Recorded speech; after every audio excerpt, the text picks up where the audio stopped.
Miren, les anunciábamos que teníamos y que recibíamos con mucho placer al doctor Fausto Martínez Pérez, médico pediatra, perinatólogo,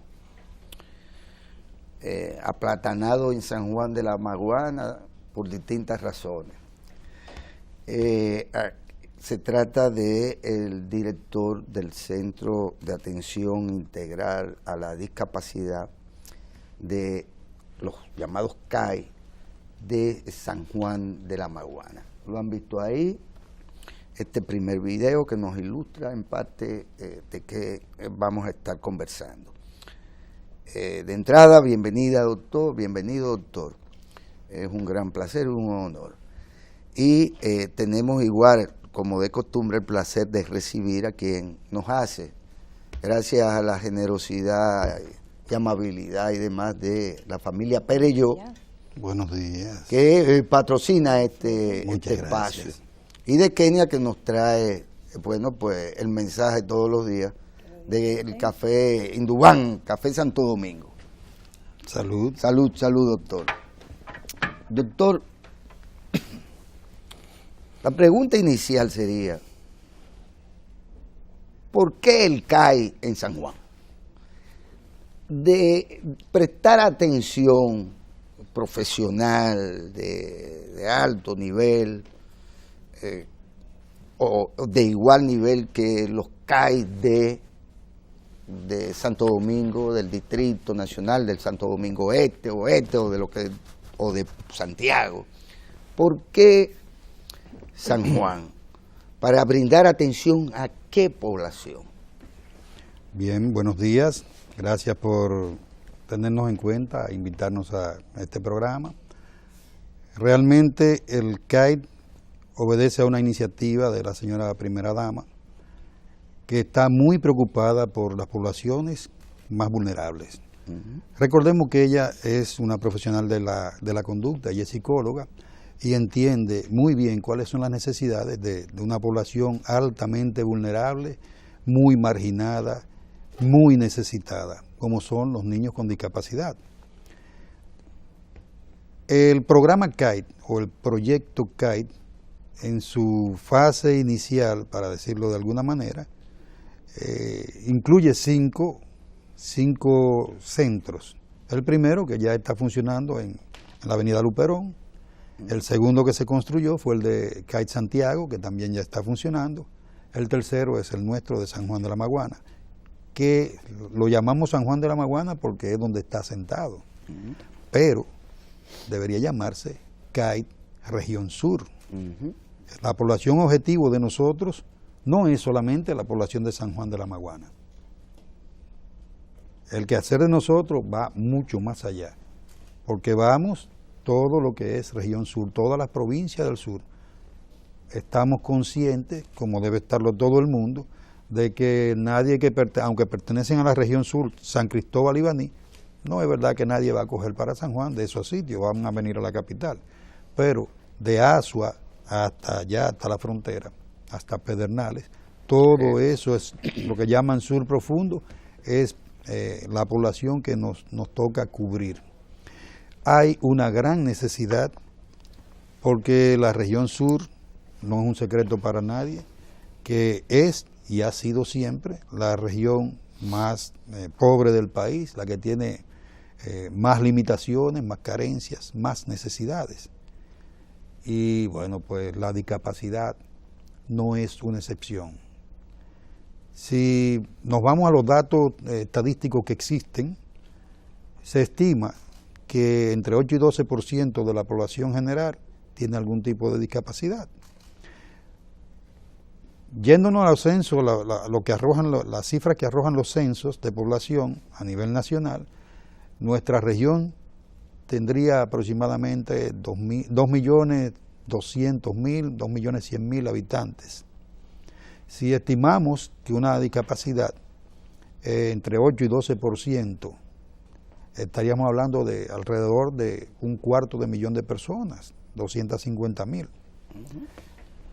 Obviamente, todos esos no son niños, ni todos esos están dentro de la gama de trastornos que nosotros estamos para manejar. ¿Qué son? Nosotros estamos trabajando con 3 discapacidades básicamente.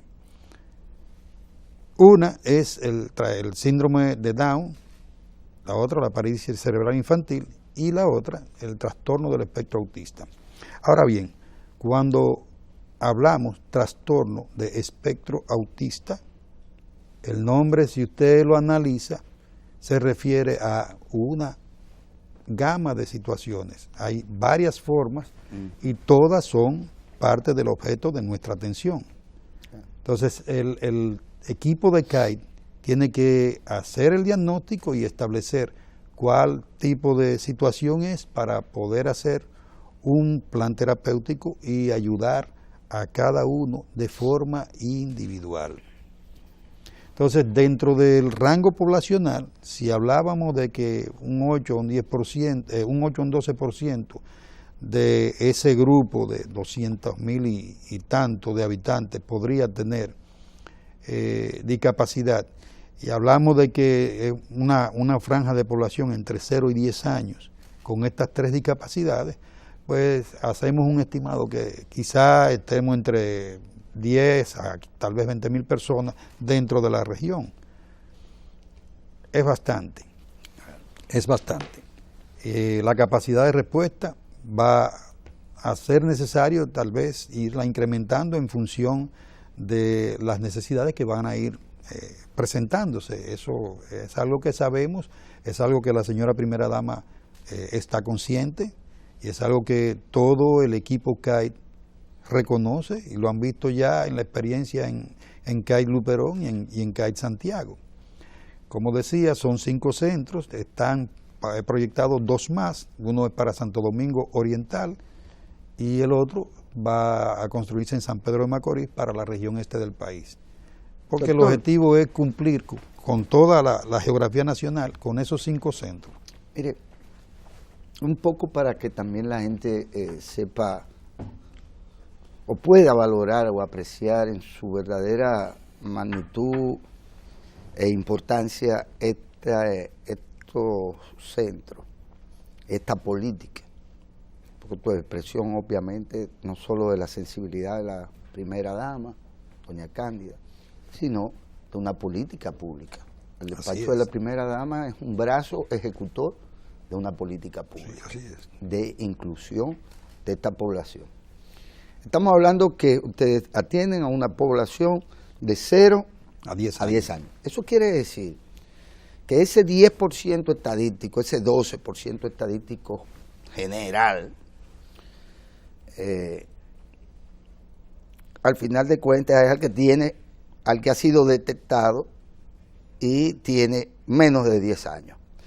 Que el resto de la estadística es gente que posiblemente tenga esa condición y que nunca fue tratada o incluida en una política pública como esta, sino que estamos hablando de una población prácticamente nueva en cuanto a que... Como foco de atención. Como foco de atención. Sí, claro.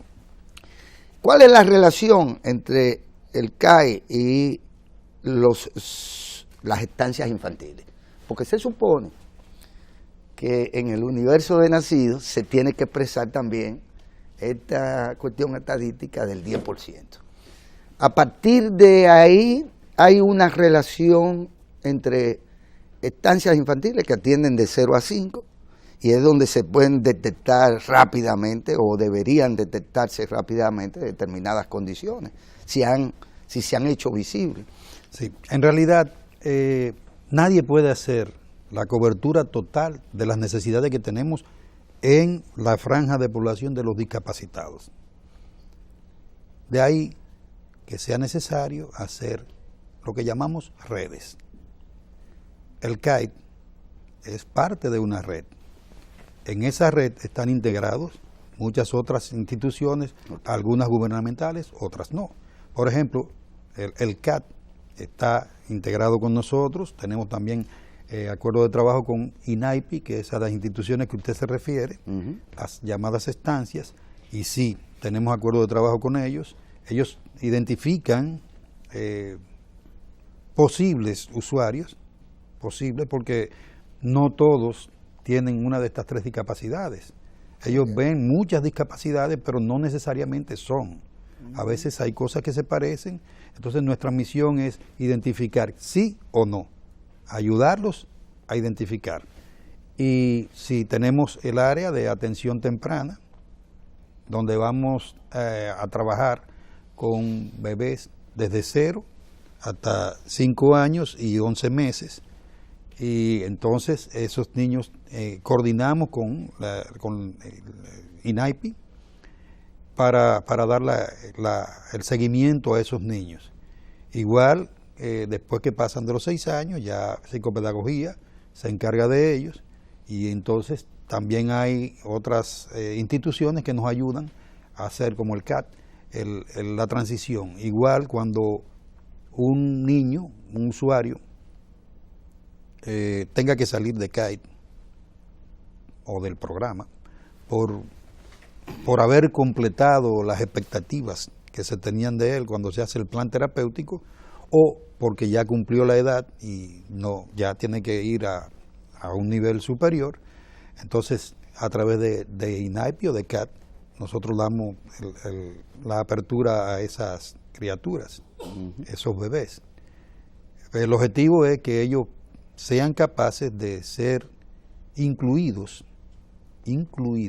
Me gusta hacer una aclaración en esa palabra, porque la palabra inclusión muchas veces no la tomamos como lo que es.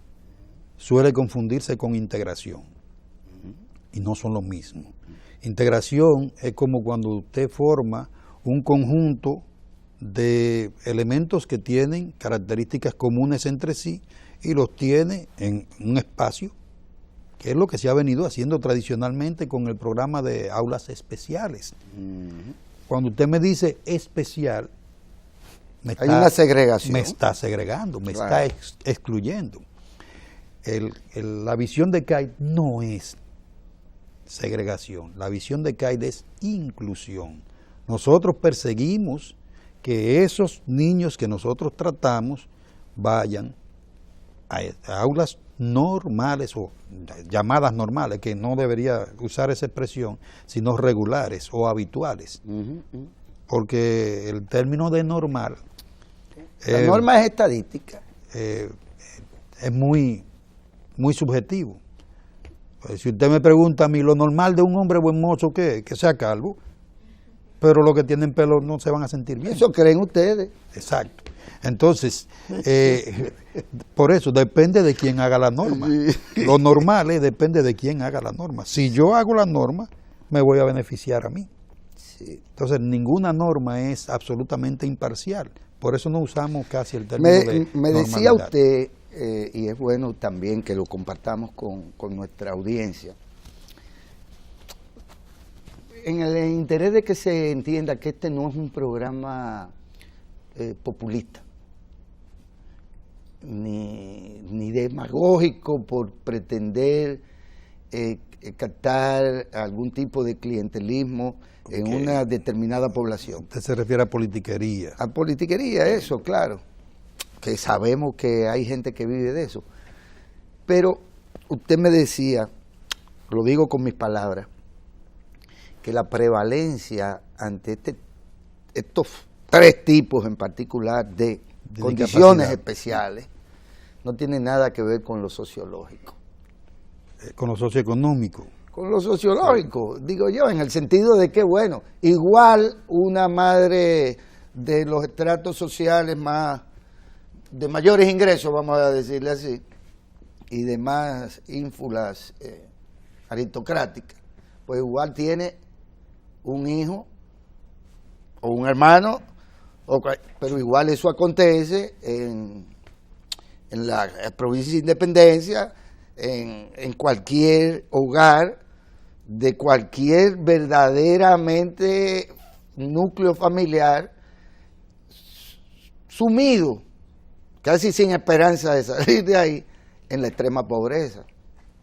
Bien, sí, ciertamente hay algunas de las discapacidades que no tienen que ver absolutamente nada con el estatus socioeconómico de las personas. Exactamente. En el caso de nosotros, CAI San Juan, por ejemplo, de los 51 grupos familiares que hemos evaluado hasta el momento, ya dentro del plan piloto,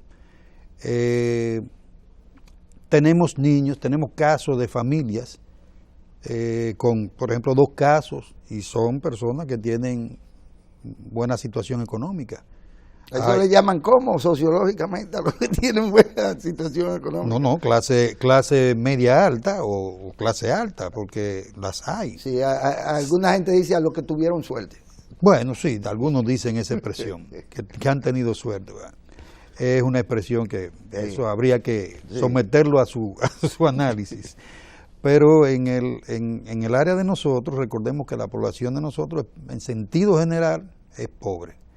Del grueso de los usuarios que tenemos hasta el momento, el 66% es clase media baja. Pero hay un 16% que es extrema pobreza. Ahora, hay un 5% que es clase alta. Bueno, pero esa es la estratificación. Eso es, desde el punto de vista de lo socioeconómico, lo que podríamos decir. Pero la estadística general demuestra que no, que un niño con trastorno del espectro autista, lo mismo puede ser hijo de un agricultor que de un dirigente de cualquier nivel, de una persona gerente bancario, como tenemos casos, de un periodista, como también tenemos casos allá. De cualquier núcleo familiar. O sea, de cualquier nivel. Ahora, sí, hay algunos casos, por ejemplo, dentro del caso de la parálisis cerebral infantil, hay algo relacionado con la capacidad económica, con la pobreza, porque entre los factores que predisponen a la parálisis cerebral infantil, hay muchos que tienen que ver o con la tensión del parto o con la tensión del embarazo. Y sabemos que mientras más pobre, menos acceso se tiene a ciertos servicios, por múltiples razones, por distancia, por accesibilidad, por facilidad, por lo que sea.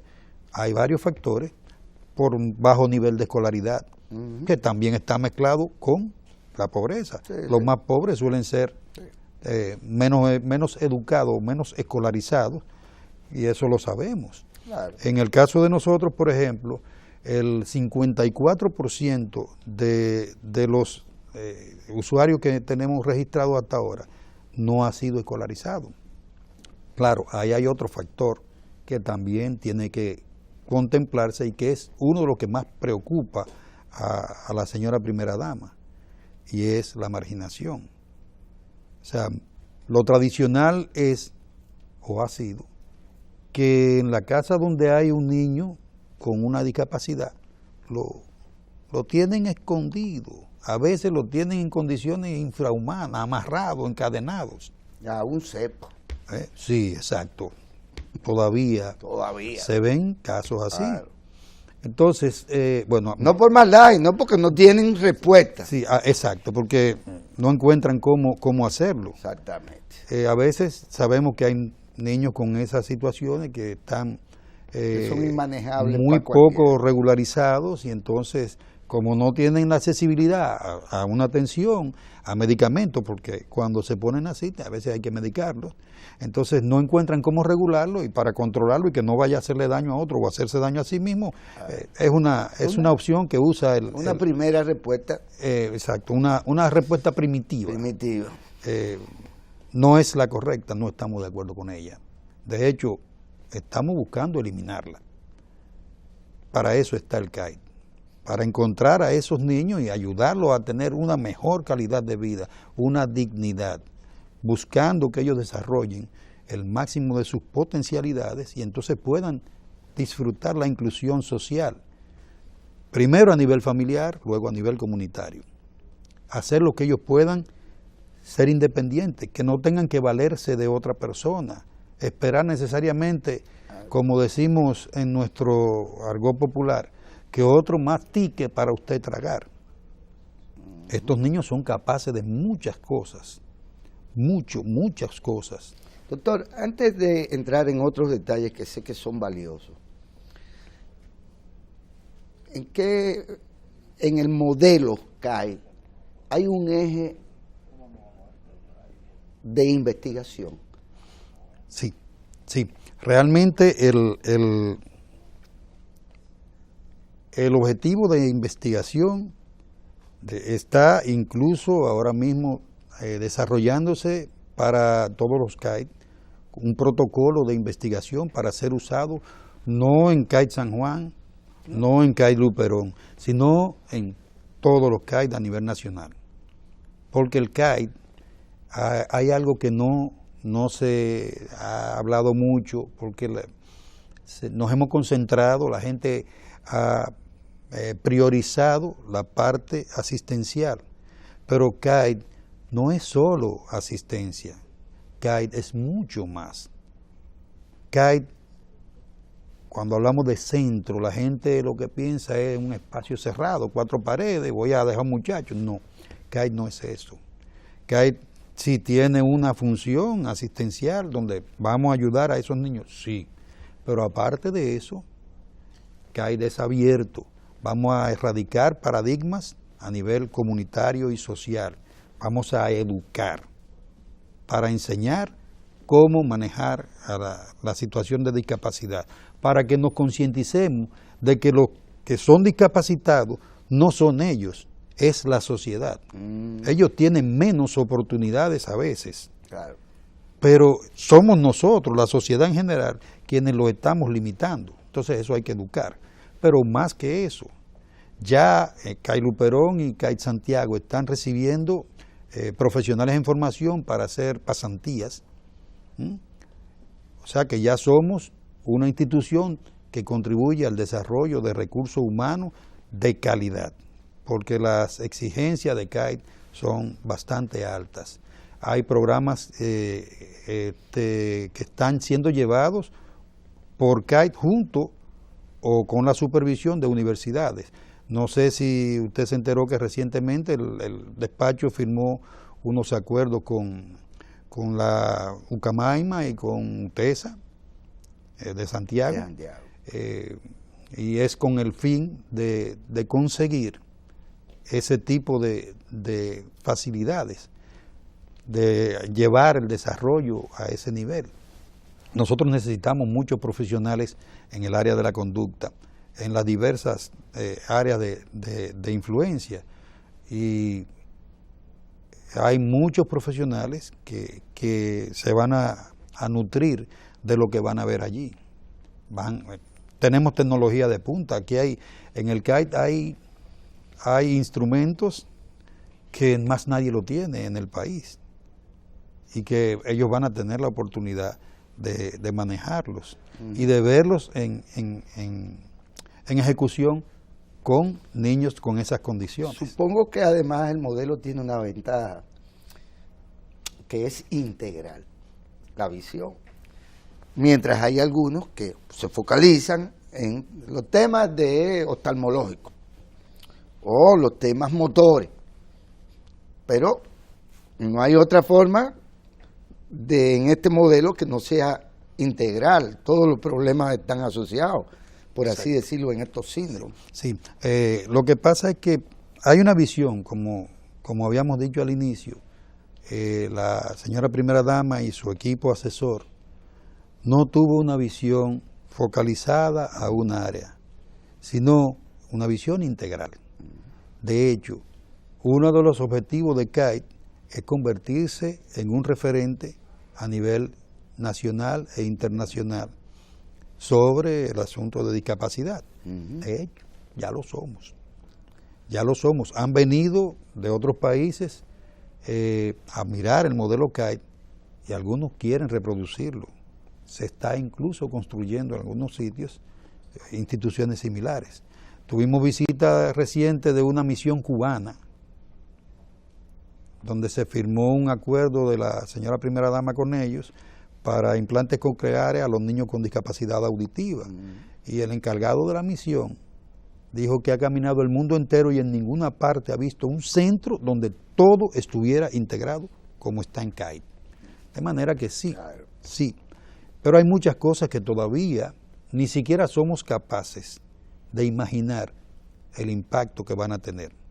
Porque CAID está comenzando, estamos dando los primeros pasos. Eso no quería sabemos. preguntarle. De ser medible, porque vemos, por ejemplo, el ministro de la Presidencia rindiendo un cierto informe a la población con respecto al desempeño del programa 911 de atención a las emergencias en Santiago, pues resaltaba los niveles de satisfacción, por lo tanto de impacto también, de la población beneficiada con estos servicios, son del 91%. Tenemos margen para superar, para corregir y para ampliar ese tope ya alcanzado. De ser medibles, le insisto, ¿cuál es la respuesta ya de los núcleos familiares y más que de ellos mismos, de los propios Usuarios. de los que reciben, sí, ya, de alguna manera, algo que nunca habían tenido como estímulo? Mire, lo medible debe ser objetivo.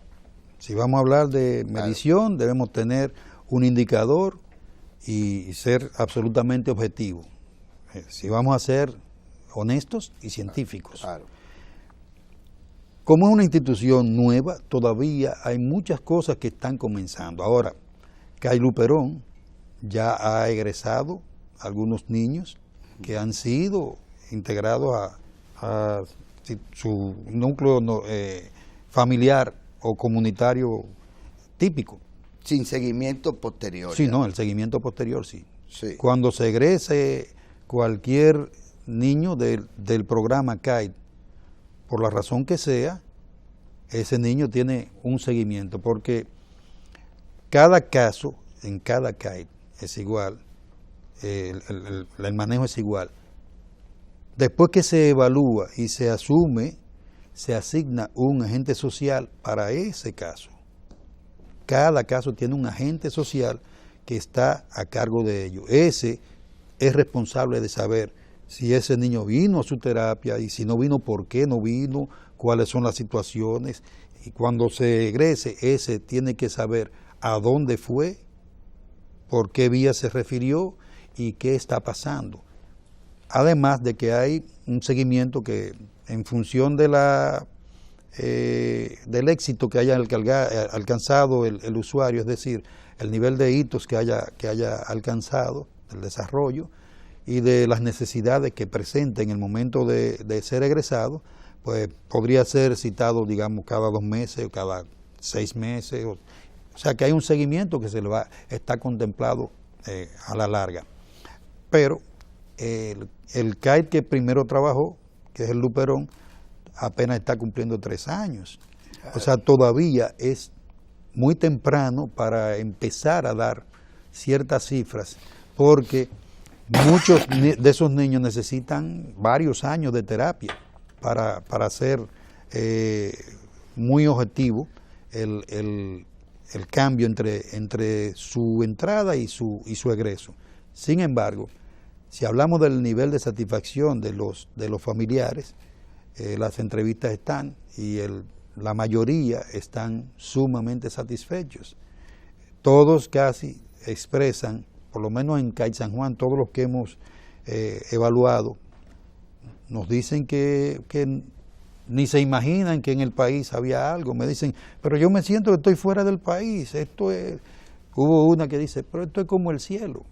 Ay, qué lindo. O sea, ellos están sumamente entusiasmados, muy esperanzados, pero nosotros necesitamos más que eso. Dentro de la filosofía CAID, el primer eje es la familia. Entonces necesitamos que además de esperanzados estén comprometidos, absolutamente comprometidos. Porque si nosotros hacemos una acción y ellos no dan continuidad, no hacemos nada. Así es. Dígame usted trae un bebé y lo tenemos, digamos, 2 horas al día, un día, que no es todos los días. pero vamos a poner que usted lo traiga 2 veces a la semana y está 2 horas con nosotros. Y las otras 22, ¿qué pasa? Claro.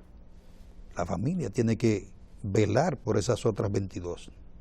Entonces, por eso en el CAIT se da mucho énfasis al compromiso familiar y se entrena a los padres. Tenemos escuelas de padres vistas por grupo familiar, vistas por grupos de discapacidades y vistas por grupos generales de discapacidad.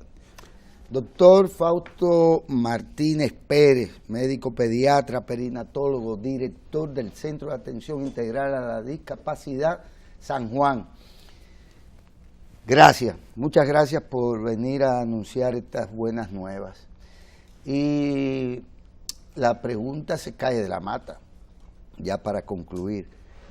¿Cuándo podrá volver usted a estar aquí y ofreciéndonos quizás reveladores resultados de no solo la investigación, sino sobre satisfacción del servicio, sino sobre el impacto social de cara a la familia y de cara a la comunidad, a la provincia, a sus municipios, a la región del sur profundo que siempre ha carecido, no de esto, que es un verdadero lujo, si se quiere, por la voluntad política y por los recursos que obviamente se tienen que invertir y por la pasión con que todo el equipo que ustedes componen, pues pone, aparte de sus propios talentos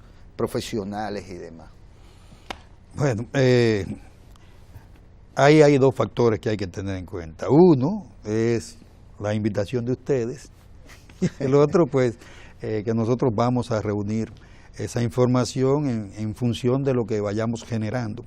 Pero si vamos a ser conservadores, digamos 6 meses, eso es rápido. Un periodo que creo que es adecuado para uno monitorizar. Nosotros iniciamos nuestro plan piloto hace menos de un mes y ya tenemos 51 grupos familiares evaluados y que se están haciendo pruebas especiales para entonces hacer diseñar la fase terapéutica y el área de intervenciones y saber qué vamos a hacer y qué podemos esperar, cuáles resultados medibles y en qué tiempo de cada uno de ellos. O sea que yo estimo que en 6 meses nosotros podríamos estar hablando ya en cifras. Muchas gracias, doctor. A usted. Doctor Fausto Martínez Pérez, nosotros esperamos poder llegar a la población de la región sur, que ustedes están supuestos a beneficiar de algún modo, y porque hay gente que no se entera, más que a través del 4RD. Eso es muy cierto. De tal suerte que muchas gracias, y a ustedes, bueno, pues continúen aquí, que después de hablar de estas cosas importantes, pues vamos a hablar de pelota, con Lalo Gómez. El deporte, un eje también de seguro que está presente en la visión integral del propio CAI. De inmediato con Lalo Gómez.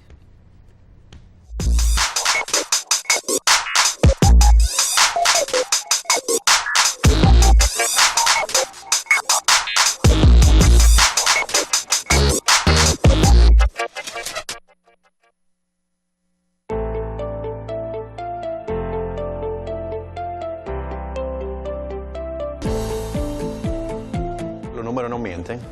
República Dominicana en sus exportaciones ha crecido de 8.900 millones de dólares aproximadamente a 9.800 millones de dólares en el periodo del 2012 al 2016. Habiendo áreas de gran crecimiento como es el área agrícola de 650 millones de dólares, 820 millones de dólares en el mismo periodo. Hay sectores específicos como Zona Franca también creció unos 500 millones de dólares. O sea que sí, la realidad es que los números dicen que hemos crecido y eso nos motiva cada vez más a exportar más.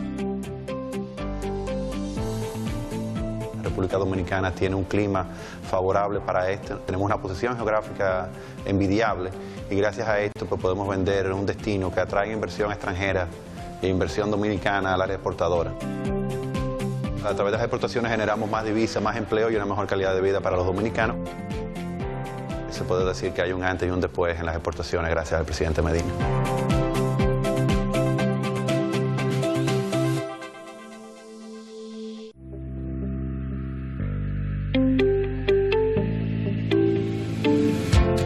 La Asociación de Industria de la República Dominicana valoramos la receptividad que hemos tenido durante estos 5 años de parte del presidente y los principales funcionarios del gobierno.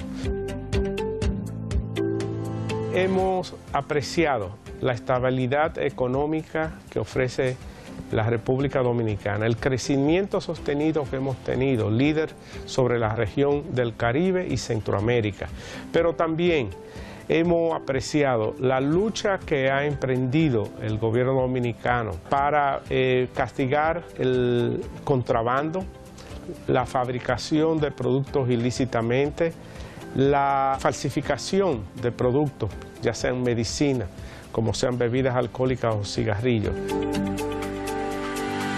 Estamos confiados en la estabilidad económica y política del país y por eso confiamos e invertimos en él.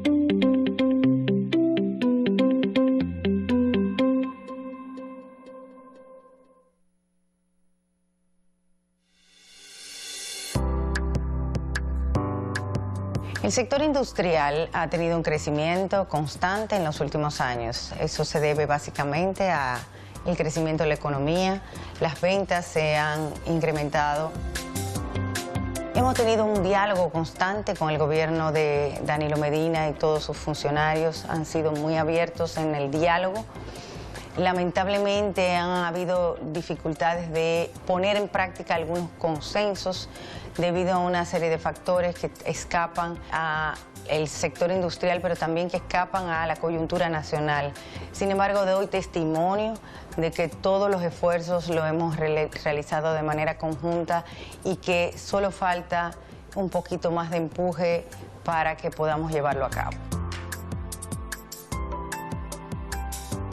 Los países vecinos y de la región admiran el comportamiento económico de la República Dominicana, pero se puede decir que hay aspectos fundamentales que todavía tenemos que enfrentar.